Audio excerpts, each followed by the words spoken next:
Hallo miteinander, ich bin Nadine und heute möchte ich euch verschiedene Spiele zeigen, die ihr auch mit euren 1,5-jährigen Kind schon spielen könnt. Ich möchte euch die Spiele vorstellen, ich habe hier jetzt 3 und möchte euch dann auch noch Tricks zeigen oder erklären, wie ihr die Spiele auch mit euren Kindern lernen könnt.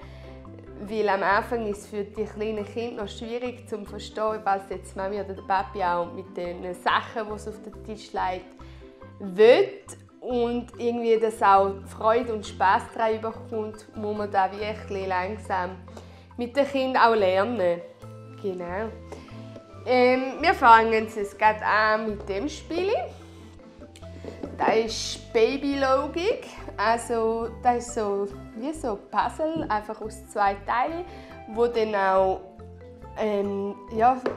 Tierchen drauf sind. Und dann tut man eigentlich immer das Mami mit dem Baby oder der Papi mit dem Baby-Tierchen zusammenstecken.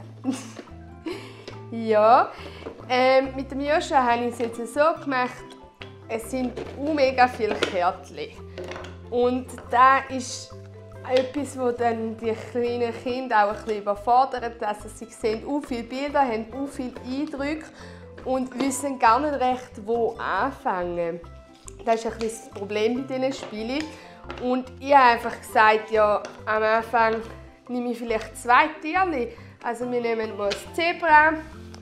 Und der Joscha hat auch immer die Kuh oder den Hund cool gefunden. Also der Hund ist zwar, glaube ich, ein Wolf, aber ja, und da ist er. Genau. Und dann habe ich einfach die 2 Bildchen nebeneinander tun, auch gerade so, dass es auch wirklich sieht, hey, die und die gehören zusammen. Dann habe ich mit dem ein bisschen darüber geschätzt. Schau mal, das ist das Mami. Und der kleine Joshua hat das Mami gesucht. Und jetzt sind sie wieder miteinander zusammen. Und da wärst du dann da. Und dann sagt er wuff, wuff, wuff. Ja, und dann, wenn du so ein bisschen anfängst, und dann kannst du eigentlich immer mehr Kärtchen dazu nehmen.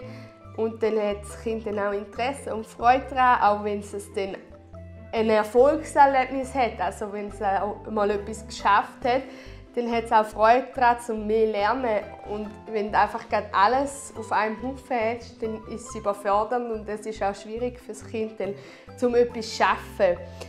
Genau, dann kann man einfach immer mehr Kärtchen dazu nehmen und man kann es auch noch schwieriger machen, dass man dann wie ein Memory daraus macht, dass man es dann so ein bisschen suchen muss und denen zusammenfügen, wenn man die 2 gleichen gefunden hat, beziehungsweise Mami und das Baby vom gleichen Tier. Ja, da gibt es auch verschiedene Arten für jedes Spiel, wie man es ein bisschen spielen kann. Und ja, kann man es so je nach Interesse und Entwicklung des Kindes ein bisschen aufs Kind anpassen. Ja, dann tun wir das Spiel mal wieder versorgen.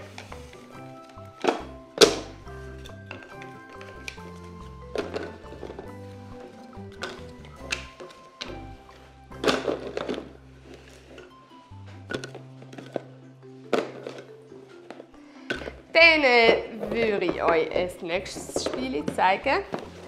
Das ist eigentlich ganz ähnlich. Es ist einfach ein Baby Memory. Da hat es eben auch, wie bei dem, recht viele Kärtchen. Also für so kleine Kinder wirklich zu viele Kärtchen. Es ist überfordernd. Und darum habe ich hier auch gesagt, ja, nehmen wir mal 2 verschiedene Tierchen, dann 3, dann 4, dann 5. Ja, immer so ein bisschen weiter. Ich muss jetzt ehrlich sagen, das mit dem Puzzle macht der Joshua jetzt schon lieber. Und das ist für ihn wirklich uninteressant, weil, ja, eben, verdeckst es. Am Anfang verdeckst du es vielleicht noch nicht. Dann schaust du es so, tust es ein bisschen so an und dann sagst du, schau mal, wir müssen die gleichen zueinander tun. Schau mal, da sind die 2 Äffchen, da sind die 2 Esel und da hat es noch 2 Bären. Das ist so, dass es auch sieht. Und dann tust du es vielleicht mal eben Tier verdecken und dann sagst du, oh, da ist der Bär, ist denn da auch der Bär? Oh nein, da ist der Affe, der ist falsch, müssen wir es wieder zudecken. Oh, da ist der Affe und da ist auch der Affe. Und dann, ja, tut man Schritt für Schritt da auch das Memory-Spielen lernen. Eben, das findet jetzt der Joshua noch nicht so cool, da habe ich ihm noch nicht so können, das Interesse wecken für das Spiel. Ja, also so, wenn sie offen sind, finde ich das schon auch interessant, um die Bilder anzuschauen. Aber eben, kaum sind sie zugedeckt, finde ich das nicht mehr lesen, weil es ist ja dann wie nichts. Also für das ist ja dann noch ein bisschen jung, um das zu verstehen. Aber wenn du so wie auch schon langsam an das Spiel heranführen kannst, indem man einfach Bildchen anschaut und zueinander zuordnet, ist es dann nachher vielleicht auch einfacher, wenn er genug alt ist, um dann auch wirklich Memory zu spielen. Also wie es auch die größeren Kinder machen. Ja. Dann wir den aufsaugen.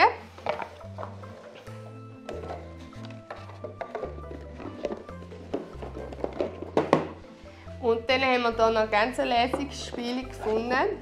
Der Joshua hat mega gerne Tiere. Und das ist eigentlich ja, ist auch so ein Zuordnungsspiel. Du tust hier Tiere füttern und du kannst irgendwie auch ein bisschen selber entscheiden, wie das Spiel spielst. Man kann es in verschiedenen Arten spielen. Das soll ich gerne mal zeigen. Und ja, der Joshua findet es mega lässig. Er nimmt es jetzt auch manchmal allein raus und nimmt Sachen raus und schaut Kärtchen an und tut ein bisschen ausprobieren und so. Hier hat es verschiedene Kärtchen. Das sind wie eigentlich die Strukturen der Lebensmittel, die man den Tieren füttern. Genau. Das finde ich jetzt ja, noch ein bisschen schwierig für das Alter. Es ist eigentlich auch, das Spiel ist erst ab 2. Aber eben, es gibt so viele verschiedene Arten, wie das Spiel spielen kann, dass man es auch schon früher noch, wenn das Interesse da ist, auch in anderen Arten kann, zeigen und Kind lernen. Genau.